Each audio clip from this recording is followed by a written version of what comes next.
नमस्कार, मैं डॉक्टर अजीत भारती आज फिर आपके लिए हिंदी विषय के अंतर्गत बीए प्रथम वर्ष प्रथम सेमेस्टर हिंदी और हिंदी में टॉपिक है आपका हिंदी काव्य यानी प्रश्न पत्र हिंदी काव्य है। तो इसके अंतर्गत आज हम लेकर आए हैं छायावादी। तो छायावादी ये सभी के लिए, अगर ये बीए में है, प्रथम द्वितीय जिसमें भी, या एमए में जहाँ भी है, वहाँ हर जगह के लिए ये क्या है, प्रश्न महत्वपूर्ण है। तो प्रश्न कुछ इस प्रकार से दिया है, इसमें क्या दिया है कि छायावादी का स्वरूप विश्लेषण करते हुए इसकी विशेषताओं पर प्रकाश डालिए। यानी जो छायावाद है स्वरूप है उसका विश्लेषण करते हुए प्रकाश डालिए। या फिर ऐसे पूछा जा सकता है कि छायावादी की चतुष्टयी का परिचय दीजिए। या फिर अथवा ऐसे भी प्रश्न पूछा जा सकता है कि छायावादी काव्य के प्रमुख साहित्यकार, रचनाएं और साहित्यिक विशेषताओं का वर्णन कीजिए। यानी जो छायावाद काव्य है उसके प्रमुख साहित्यकार, रचनाएं और विशेषताओं का वर्णन करेंगे। या फिर ऐसे पूछा जा सकता है कि हिंदी छायावादी काव्य के सांस्कृतिक पक्ष पर अपने विचार व्यक्त कीजिए। यानी जो छायावाद काव्य है उसमें जो सांस्कृतिक पक्ष है उस पर अपने विचार व्यक्त करना। तो इतने सारे प्रश्नों का सिर्फ हम एक ही उत्तर लिखेंगे जो इस प्रकार से सरल भाषा में रहेगा। तो चलो फिर शुरू करते हैं। अब उत्तर तो दिया है कि आधुनिक काल के तीसरे कालखंड को छायावादी काव्य कहा गया है। इसका समय सन 1920 से 1936 ईस्वी तक माना जाता है। आचार्य रामचंद्र शुक्ल ने भी छायावाद का प्रारंभ 1918 ईस्वी से लेकर 1938 माना है, क्योंकि छायावाद के प्रमुख कवियों में प्रसाद, महादेवी वर्मा, पंत निराला ने अपनी रचनाएं लगभग इसी समय के आसपास लिखनी प्रारंभ की थी। तो ये हो गया देखो संक्षेप में छायावाद के बारे में परिचय। अब फिर और आगे बढ़ते हैं। तो देखो आगे दिया कि 1918 ईस्वी में प्रसाद का झरना प्रकाशित हो चुका था तथा निराला की प्रसिद्ध कविता जूही की कली 1918 ईस्वी में प्रकाशित हो चुकी थी। पंत के पल्लव की कुछ कविताएं भी 1918 ईस्वी में प्रकाशित हुई थी। पंत के पल्लव की कुछ कविताएं भी पंत के पल्लव की कुछ कविताएं भी ये हो चुका है, डबल हो रहा है, ठीक है। तो इसको हम क्या करेंगे, ये काट देंगे, इसको नहीं पढ़ेंगे। अब आगे तो फिर हम लिखेंगे आगे कि प्रसाद की कामायनी 1935 ईस्वी में प्रकाशित हुई। तो यहाँ तक ये लिख देंगे। यानी जो छायावाद के प्रमुख कवि हैं उनकी जो रचनाएं वो प्रारंभ हो गई थी प्रकाशित होने, या तो उनके अलग से ग्रंथ या कविताएं छप रही थी या फिर किसी हिंदी साहित्य की पत्रिकाओं में वो कविताएं प्रकाशित हो रही थी। अब आता है आगे। तो आगे दिया है कि छायावाद काव्य का जन्म द्विवेदी युगीन काव्य की प्रतिक्रिया स्वरूप हुआ था, क्योंकि द्विवेदी युगीन कविता विषयनिष्ठ, वर्ण प्रधान और स्थूल थी, जबकि छायावादी कविता व्यक्तिनिष्ठ, कल्पना प्रधान एवं सूक्ष्म है। तो द्विवेदी युग के बाद किसका युग आया था? छायावाद का युग आया था। तो देखो अंतर भी बता दिया कि छायावाद कविता व्यक्तिनिष्ठ है, यानी व्यक्ति विशेष पर लिखी गई है, कल्पना की अधिकता है और सूक्ष्म इसमें निरीक्षण किया गया कविताओं में। आगे फिर लिखेंगे कि प्रारंभ में छायावाद का प्रयोग व्यंग्य रूप में उन कविताओं के लिए किया गया जो अस्पष्ट थी, यानी जो क्लियर नहीं थी, जिनकी छाया और कहीं पड़ती थी, किंतु कालांतर में यह नाम उन कविताओं के लिए रूढ़ हो गया जिनमें मानव और प्रकृति के सूक्ष्म सौंदर्य के आध्यात्मिक छाया का भाव होता था और वेदना की रहस्यमयी अनुभूति की लाक्षणिक और प्रतीकात्मक शैली में अभिव्यंजना की जाती थी। तो ये हो गया देखो परिचय छायावाद का, ठीक है। अब आता है छायावाद का अर्थ, यानी छायावाद का अर्थ क्या। छायावाद शब्द का प्रयोग प्रारंभ में व्यंग्य रूप में उन कविताओं के लिए लिया गया जो अस्पष्ट थी। कालांतर में यह नाम उन कविताओं के लिए रूढ़ हो गया जिनमें मानव और प्रकृति के सूक्ष्म सौंदर्य में रहस्य का भान होता था और वेदना की रहस्यमयी अनुभूति की लक्षणात्मक एवं प्रतीकात्मक शैली में अभिव्यंजना की जाती थी। ये हो गया इसका अर्थ। देखो समझ में आ गया। वेदना की रहस्यमयी अनुभूति लक्षणात्मक एवं प्रतीकात्मक शैली में अभिव्यंजना की जाती थी। यानी जो वेदना थी कैसी थी? रहस्यमयी रहती थी, अनुभूत परक रहती थी और प्रतीक के माध्यम से प्रस्तुत करते थे कवि। अब आता है आगे, लिखेंगे कि हम क्या लिखेंगे। आधुनिक काल का जीवन सिर्फ एक काल नहीं है, बल्कि विभिन्न जीवन शैलियों में जीने का तरीका है। विज्ञान के आविष्कारों और उनसे पैदा होने वाले प्रभावों के कारण जीवन धीमी गति से लगातार बदलता रहा है। पुराने समय में जीवन की प्रगति पहले विचार के स्तर पर होती थी, जो आध्यात्मिक आंदोलनों के रूप में दिखाई देती थी, लेकिन आज के जीवन का विकास पहले भौतिक आधार पर होता है और भौतिक विकास का आध्यात्मिक विकास के लिए आंदोलन करता है। आज के विद्वानों के सामने सांस्कृतिक, भौतिक और आध्यात्मिक विकास के लिए आंदोलित करता है। आगे फिर हम लिखेंगे, आज के विद्वानों के सामने सांस्कृतिक, भौतिक, आध्यात्मिक दोनों पक्षों के विकास की समस्या एक गंभीर जटिल समस्या है, जिसे प्रायः दो संस्कृतियों की समस्या के रूप में प्रस्तुत किया जाता है। देखो क्या कहा, आज के विद्वानों के सामने सांस्कृतिक विकास, भौतिक और आध्यात्मिक दोनों पक्षों के विकास की समस्या एक गंभीर और जटिल समस्या है, जिसे प्रायः दो संस्कृतियों की समस्या के रूप में प्रस्तुत किया जाता है। अब हम आते हैं छायावाद की प्रमुख काव्य विशेषताएं। तो देखो, पहला है आत्म अभिव्यक्ति का प्रयोग। छायावादी काव्य में आत्म अभिव्यक्ति की प्रधानता है। प्रसाद निराला, महादेवी वर्मा की रचनाओं में हर्ष और विषाद की गहरी छाया दिखाई देती है। इसके अंतर्गत कवियों की निजी अनुभूति की अभिव्यंजना है। निराला जी सरोज स्मृति में कहते हैं, देखो, आत्म अभिव्यक्ति का अर्थ ही होता है कि स्वयं के बारे में अभिव्यक्त करना। तो देखो क्या लिखा है, दुख ही जीवन की कथा रही, क्या कहूँ आज जो नहीं की। ये सरोज स्मृति में निराला ने प्रस्तुत किया कि जीवन हमेशा क्या, जीवन जो रहा दुखी रहा, क्या कहूँ आज जो नहीं की, यानी क्या कहें, हमेशा एक जैसी ही रही। दूसरी विशेषता है प्रेम और सौंदर्य का प्रयोग। छायावादी कवि मूलतः प्रेम और सौंदर्य के कवि हैं।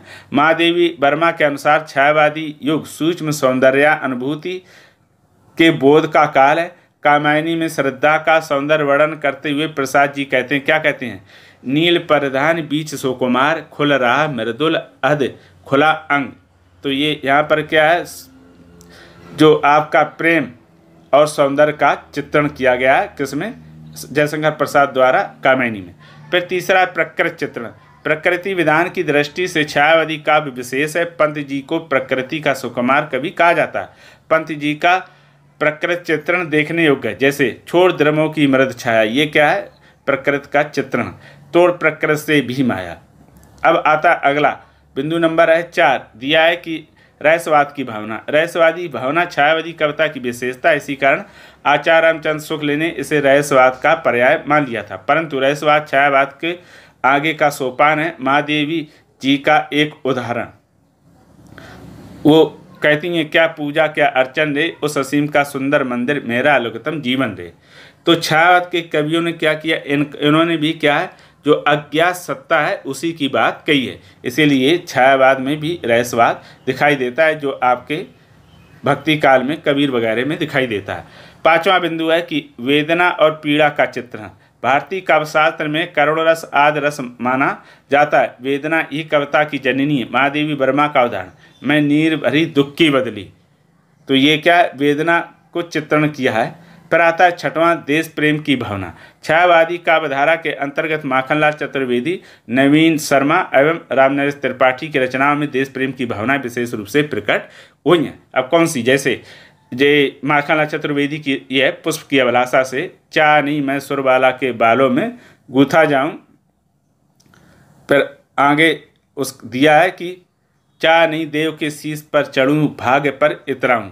फिर अगला बिंदु है भाषा और छंद का प्रयोग। इस युग के कवियों ने खड़ी बोली भाषा का प्रयोग किया। छायावादी काव्य में तत्सम बंगला, अंग्रेजी, उर्दू, फारसी व देशज शब्दों से समृद्ध है। यानी जो इस काल की भाषा है उसमें देखो तत्सम भाषा का प्रयोग हुआ है, बंगाली भाषा का प्रयोग है, अंग्रेजी, उर्दू, फारसी और देशज जो देसी शब्द हैं उनका प्रयोग दिखाई देता है। तो ये हो गया भाषा के संबंध में। फिर आते हैं छंद के संबंध में। तो प्रसाद ने रोला छंद का प्रयोग किया, निराला जी ने तो छंद रहित कविताएं लिखी हैं। तो ये छंद रहित कविता की जो छंद रहित कविताएं सबसे पहले सूर्यकांत त्रिपाठी निराला ने लिखी और ये छायावाद से शुरू हो गई थी। आठवां बिंदु आता है अलंकारों का प्रयोग। छायावादी कवियों ने अलंकारों का प्रयोग चमत्कार प्रदर्शन के लिए नहीं किया, बल्कि सहज आए हैं। इस युग के कवियों ने मानवीकरण, रूपक, उपमा, अनुप्रास आदि अलंकारों का प्रयोग किया। फिर आता है छायावाद काव्यधारा के प्रमुख कवि और रचनाएं। तो प्रमुख कवियों में पहला है आपका जयशंकर प्रसाद। तो इनका जन्म काशी के एक संपन्न परिवार में हुआ था। इन्होंने 8वीं तक शिक्षा घर में रहकर प्राप्त की। घर पर रहकर हिंदी, संस्कृत, उर्दू और अंग्रेजी भाषा सीखी थी। बाद में वे खड़ी बोली कविता लिखने लगे थे। इनकी प्रमुख रचनाएं हैं कामायनी, आंसू, झरना, कानन कुसुम, प्रेम पथिक, उर्वशी लहर और करुणालय आदि। उसके बाद आते हैं फिर दूसरे नंबर पर आपके सूर्यकांत त्रिपाठी निराला जी। तो सूर्यकांत त्रिपाठी निराला का जन्म बंगाल की मैसादल रियासत जिला मेदिनीपुर में 21 फरवरी सन 1899 ईस्वी में हुआ था। उनके पिता पंडित राम साय तिवारी उन्नाव बैसवाड़ा के रहने वाले थे और मैसा दल में सिपाही की नौकरी करते थे। वे मूल रूप से उत्तर प्रदेश के उन्नाव जिले के गड़ाकोला नामक गांव के निवासी थे। इनका जीवन हमेशा दुखों में बीता, ये मुसीबत में भी झुके नहीं। इनकी छायावादी रचनाएं इस प्रकार हैं: परमल, गीत का नाम का, तुलसीदास, सरोज स्मृति, कुकुरमत्ता और राम की शक्ति पूजा आदि हैं। फिर तीसरे नंबर के कवि की हम चर्चा करेंगे तो आएंगे अपने तीसरे नंबर पर सुमित्रानंदन पंत जी। तो इनका जन्म सन 1900 ईस्वी में गांव कौसानी जिला अल्मोड़ा में हुआ था। अल्मोड़ा कहाँ है? उत्तराखंड में। उनकी शिक्षा अल्मोड़ा और प्रयाग में हुई थी। कई वर्षों तक आकाशवाणी में भी काम किया था। लेखन का कार्य प्रसाद जी ने कॉलेज जीवन से शुरू कर दिया था। यानी लेखन कार्य पंत जी ने, प्रसाद नहीं होगा, पंत जी ने कॉलेज जीवन से शुरू कर दिया था। उन्होंने साहित्य अकादमी पुरस्कार से सम्मानित किया गया था। वीणा, पल्लव, गुंजन, युगवाड़ी, उगांत, उत्तरात्मा, कला और बूढ़ा चांद और लोकातन आदि इनकी प्रमुख रचनाएं हैं। किसकी? पंत जी की। फिर आता है महादेवी वर्मा चौथे नंबर पर। तो इनका जन्म सन 1907 ईस्वी में फर्रुखाबाद उत्तर प्रदेश में हुआ था। उन्हें आधुनिक युग की मीरा कहा जाता है। ये हिंदी साहित्य की लेखिका में सबसे उच्च स्थान पर हैं। इन्होंने शिक्षा के क्षेत्र में बहुत काम किया है। गांधी जी से मिलने के बाद महादेवी वर्मा समाज सेवा में लग गई थी। इनकी प्रमुख रचनाएं हैं यामा, नीरजा, निहार, रसिम, दीप शिखा, संध्या गीत आदि इनकी प्रमुख रचनाएं हैं। फिर 5वें नंबर पर हम लेकर आए माखनलाल चतुर्वेदी। इनका जन्म जिला नर्मदापुरम होशंगाबाद के बाबई में हुआ था, यानी बाबई गांव में। तो अब बाबई गांव का नाम हो गया है माखनलाल चतुर्वेदी। बाबई नाम का अब माखनलाल हो गया। इनकी शिक्षा गांव में हुई थी। वे देश के प्रति बहुत लगाव रखते थे। इन्होंने प्रवाह, प्रताप, कर्मवीर पत्रिकाओं का संपादन किया। वे पत्रकारिता के क्षेत्र में बहुत सक्रिय रहे। हिमकिरीटिनी, हिमतरंगिनी इनकी राष्ट्रप्रेम प्रधान रचना है। इन्हें भारत की एक आत्मा भी कहा जाता है माखनलाल चतुर्वेदी। फिर आता है 6वें नंबर पर तो सुमित्रा कुमारी चौहान। इनका जन्म प्रयाग जिला के निहाल गांव में हुआ था। असहयोग आंदोलन के कारण इन्होंने अपनी पढ़ाई छोड़ दी थी। फिर आगे लिखेंगी त्रिधारा और मुकुल इनकी प्रमुख रचनाएं। इनकी शैली सरल और स्पष्ट है। फिर उसके नाम बाद है 7वें नंबर पर आपके सियाराम शरण गुप्त। इनका जन्म झांसी जिला के चिरगांव नामक गांव में हुआ था। वे मैथिली शरण के छोटे भाई थे। मौर्य विजय, अनाथ, बापू, विषाद, दैनिक आदि इनकी प्रमुख रचनाएं हैं। तो सियाराम शरण के बाद फिर 8वें नंबर पर हैं बालकृष्ण शर्मा नवीन। इनका जन्म ग्वालियर राज्य के भापाना गांव में हुआ था। इन्होंने 1917 ईस्वी में 10वीं की परीक्षा पास कर ली थी। बाद में कानपुर पहुंचकर गणेश शंकर विद्यार्थी कॉलेज में इन्होंने प्रवेश लिया था। गांधी जी से प्रभावित होकर राजनीति में भाग लेने लगे, जिसके कारण वे कई बार जेल गए थे। उन्होंने प्रवाह और भारत का संपादन किया था। कुमकुम, अपलक, हम, पिस्पाई, उर्मिला आदि उनकी प्रमुख रचनाएं हैं। तो इस प्रकार से ये आपके जो प्रश्न उत्तर थे छायावादी से संबंधित, आपके जो छायावादी का स्वरूप, विश्लेषण, यानी छायावाद की भूमिका, छायावाद का अर्थ, छायावाद की विशेषताएं, छायावाद के प्रमुख कवि, उनके बारे में संक्षेप में परिचय, ये आपके सामने हम लेकर आए थे। अगर उसके बाद भी अगर छायावाद से संबंधित किसी प्रकार का कोई प्रश्न हो तो हमें कमेंट करके अवश्य बताइएगा और ये भी बताइएगा कि आपको ये प्रश्न कैसा लगा। तो फिर आज के लिए इतना ही। अब हम फिर मिलेंगे किसी नए विषय के साथ। तब तक के लिए धन्यवाद।